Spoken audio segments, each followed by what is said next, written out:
Hello friends, welcome back to my channel. मैं हूं साइदा नफीस और आप देख रहे हैं गॉड इज़ ग्रेट चैनल। खुदावंद के ज़िंदा जलाली और बाबरकत नाम में आपको मेरा दिल इस्लाम। मेरा ईमान है कि खुदावंद के फजल व करम से आप खैरियत से होंगे। आज के वीडियो में हम सीखेंगे कनायत के हवाले से कलाम मुक़द्दस में हमें क्या दर्स मिलता है। वीडियो को अंत तक ज़रूर देखिएगा और अगर आपको मेरी वीडियो अच्छी लगे तो लाइक और सब्सक्राइब ज़रूर कीजिएगा ताकि आपको मेरी नेक्स्ट आने वाली वीडियो सबसे पहले मिल सके और आप अपने ईमान को खुदावंद पर और ज़्यादा मजबूत और पुख्ता कर सकें। चलिए चल कर शुरू करते हैं अपनी वीडियो को और सीखते हैं कि कनायत के हवाले से कलाम मुक़द्दस में हमें क्या दर्स मिलता है। बाप और बेटे और रूह कुद्दस के नाम में आमीन।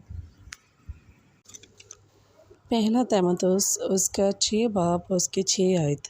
कलाम मुक़द्दस में कुछ यूँ लिखा है, हाँ दयानतदारी कनायत के साथ बड़े नफ़े का ज़रिया है। बस पाक कलाम के पढ़े और सुने जाने पर खुदावंद की ख़ास बरकत हो, खुदावंद का शुक्र हो।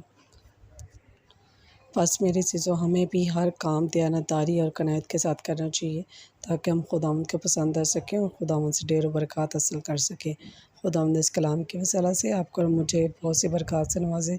मिलते हैं किसी और नए टॉपिक के साथ और सीखेंगे कि कलाम मुक़द्दस में और क्या क्या इरशादात फरमाए गए हैं।